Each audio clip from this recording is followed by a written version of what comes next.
तो 2 साल में कार्य सीखने के लिए हमने लगभग हर एक किसान के पास, हर एक अच्छे फार्मर के पास पंजाब, हरियाणा, हिमाचल प्रदेश, श्रीनगर, लद्दाख, उसके बाद इधर हम बिहार, कलकत्ता, झारखंड, उधर हम मणिपुर, मिजोरम, हम हर एक बेल्ट में जाके लोगों से सीखने का प्रयास करते थे कैसे हर जगहों पे अलग अलग काम होता है। और एक दिन में हम लगभग 3 से 4 टन की हनी प्रोसेसिंग हम कर पाते हैं। फिर लोगों के अंदर हम जागरूकता फैलाने की कोशिश किए कि जो शहद जम जाता है वो नकली नहीं है, वो असली है, लोग उसको कंज्यूम करें, क्योंकि हमारा वो लोकल प्रोडक्शन है।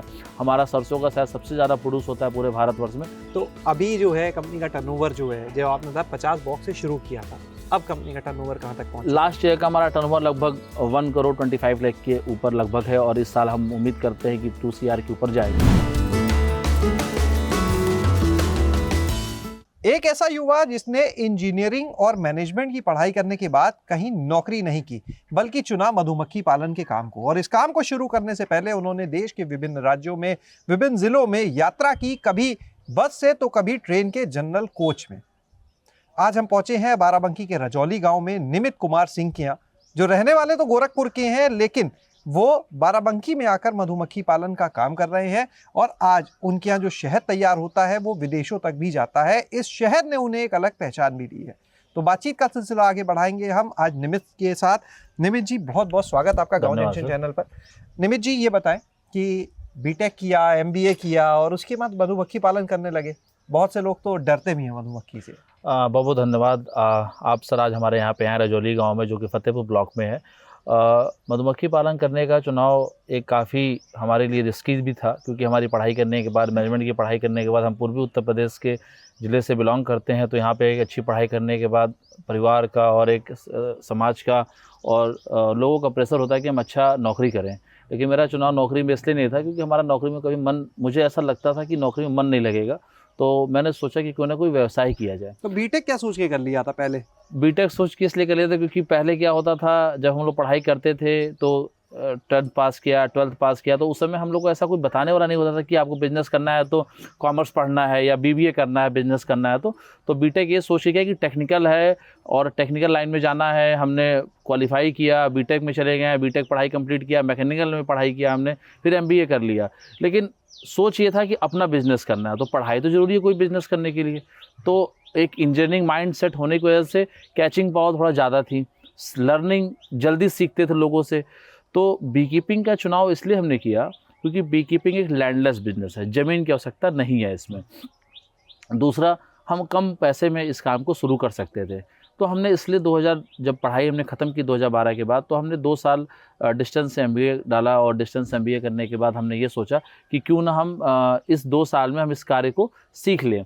तो 2 साल में कार्य सीखने के लिए हमने लगभग हर एक किसान के पास, हर एक अच्छे फार्मर के पास पंजाब, हरियाणा, हिमाचल प्रदेश, श्रीनगर, लद्दाख, उसके बाद इधर हम बिहार, कलकत्ता, झारखंड, उधर हम मणिपुर, मिजोरम, हम हर एक बेल्ट में जाके लोगों से सीखने का प्रयास करते थे कैसे हर जगहों पे अलग अलग काम होता है। हमने सब जगह के काम को सीखने के बाद हमने यूपी में 2 साल के बाद काम चालू किया मधुमक्खी पालन, सीतापुर में 50 डब्बे रख के।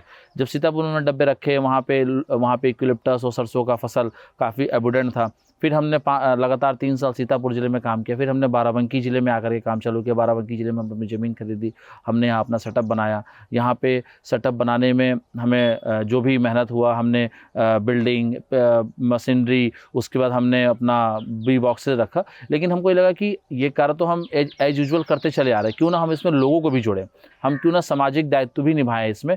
तो हमने लगा कि हम जब तक अपनी टीम नहीं बनाएंगे, तो हमने टीम में बनाने भी ये सोचा कि हम किसी को जॉब नहीं देंगे, हम नौकरी नहीं देंगे, हम लोगों को स्किल करेंगे, एम्पावर करेंगे, लोग हमारे साथ स्किल होकर जुड़े और उनकी जितनी क्षमता, उस क्षमता के हिसाब से अपना अर्निंग करें। लेकिन इस पूरे जर्नी में हमारे साथ जो हमारा स्ट्रगल फेस था 2 साल का, जब हमारा पहले साल जब 50 डिब्बा हमने रखा और वो पहले साल के बाद दूसरे साल में हमारे डिब्बे ख़त्म हो गए, तो हमने सोचा कि जो पहले साल में हमारा शहद निकला हुआ है, उन डिब्बे के शहद को, निकले हुए शहद को हम नॉर्मल लखनऊ में अपने घर में हम बोतल में भर के पार्कों पे बेचने स्टार्ट किए। जब वहाँ पर हम बेचना चालू किए तो पहले साल में हमने जितना 1 से 1.5 टन जो शहद निकाला था हमने, तो उसको हमने पहले साल में बेचा लगभग 4 से 4.5 लाख रुपये, लगभग 200 से 250 रुपये किलो के एवरेज में हमने शहद बेचा। और जो उससे हमें पैसा मिला, उस पैसे से हमने फिर से मधुमक्खी डब्बे खरीदा। फिर हमने PMFME योजना से एक यूनिट लगाई हमने, जिसमें हनी प्रोसेसिंग और फिल्ट्रेशन यूनिट लगाई, जो कि हमने 5 साल के बाद लगाया। 5 साल तक हम पूरा बी कीपिंग पे फोकस करते रहे। जब हमको लगा कि नहीं, अब हमारा बी कीपिंग एक एरिया है जो कि हमारा पिलर है, वो हमारा स्ट्रांग हो चुका है, हमारे साथ लोग जुड़ने लगे हैं, हमने यहाँ के अगल बगल के लोगों को जितना हो सकेगा उतना हमने रोज़गार देना स्टार्ट किया लोगों को। हमने जितना लोग काम कर सकते हैं उस काम के वजह में उनको पेमेंट करना स्टार्ट किया, और एक दिन में हम लगभग 3 से 4 टन की हनी प्रोसेसिंग हम कर पाते हैं। हमारा फोकस रहता है हमेशा रॉ हनी पे। फिर लोगों के अंदर हम जागरूकता फैलाने की कोशिश किए कि जो शहद जम जाता है वो नकली नहीं है, वो असली है, लोग उसको कंज्यूम करें, क्योंकि हमारा वो लोकल प्रोडक्शन है। हमारा सरसों का शहद सबसे ज़्यादा प्रोड्यूस होता है पूरे भारतवर्ष में, तो लोग भी उसको अप्रिसिएट करने लगे, लोग भी जुड़ने लगे।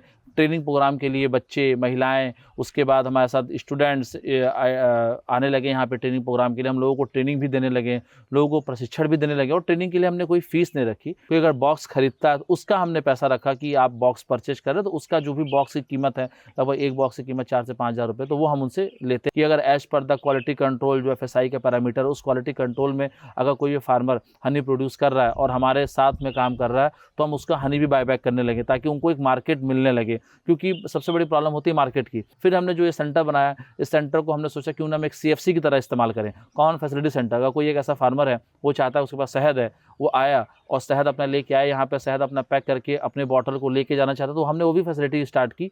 फिर बीच में हमें अचीवमेंट भी मिलने लगे, मन की बात में अप्रिसिएशन मिला, गवर्नर अवार्ड, बहुत सारे डिस्ट्रिक्ट अवार्ड। निमित जी, काफ़ी अच्छी जानकारी आपने दी। इसमें एक चीज़ ये बताइए, आपने कहा कि आप एक तरह से कश्मीर से कन्याकुमारी तक तो घूम जी, लिए जी। सीखने के लिए खाली। जी, काफ़ी खर्चा हुआ होगा, तो वो बिल्कुल। तब कोई नौकरी भी आप नहीं कर रहे थे, पढ़ाई का, तो ये पैसा क्या घर से लिया था आपने? कैसे मैनेज करते थे इतनी दूर जाना? ये तो ऐसा काम है, आपको जंगलों की तरफ भी जाना पड़ा होगा कभी। बिल्कुल, ये एक एडवेंचरस काम है, और जो ये पैसा लगभग 5 से 10 हज़ार रुपये मंथली। जो लोग सुन रहे हैं ना, तो ये भी जाने कि अगर 5-10 हज़ार रुपए हैं और इतनी दूर घूमना है, काम सीखना है, तो कैसे कर देखिए, सकते हैं? 5-10 हज़ार रुपये में जाहिर सी बात है, जो आपका प्रश्न था कि इतने में हम घूम नहीं सकते, लेकिन एक भारत जुगाड़ पे है, तो हम अगर कहीं जा रहे हैं, अगर हमारे साथ कोई निकल रहा है, भाई ज़रा हमें भी वहाँ तक लेते चलिए। हम किसी किसान के पास बैठे हैं, तो किसान की सबसे अच्छी खासियत होती है कि 2 रोटी हमें वहाँ फ्री का मिल जाएगा, तो हमें रोटी फ्री का मिल रहा है, उसके बदले हम उसके साथ कुछ लेबर की तरह काम करके दे रहे हैं, तो हमें वहाँ काम सीखने को मिल रहा है, और हम एक लेबर की तरह वहाँ काम करके दे रहे हैं। तो बीटेक और एमबीए करने के बाद ऐसा नहीं लगा, एमबीए तो खैर चल रहा था उस समय, तो ऐसा नहीं लगा कि इंजीनियरिंग की और लेबर की तरह काम कुछ कर रहे टाइम हैं? तो लगता था, क्योंकि साथ के लोग कहीं US में हैं, कहीं अच्छे प्लेसमेंट में चले गए हैं, तो कुछ टाइम तो लगता था, लगभग 3-4 साल तो मैं पूरा कट ऑफ था दुनिया से और अपने दोस्तों से भी, अपने बैचमेट के से भी। लेकिन जब 3 साल के बाद मुझे ऐसा लगा कि अब मैं चीज़ें आगे लेके आ रहा हूँ, तो लोग खुद ब खुद जुड़ने लगे। लेकिन जब प्रधानमंत्री ने मन की बात में नाम लिया, तो उन लोग का ये फ़ोन आने लगा जो लोग मधुमक्खी काम को ख़राब कहते थे।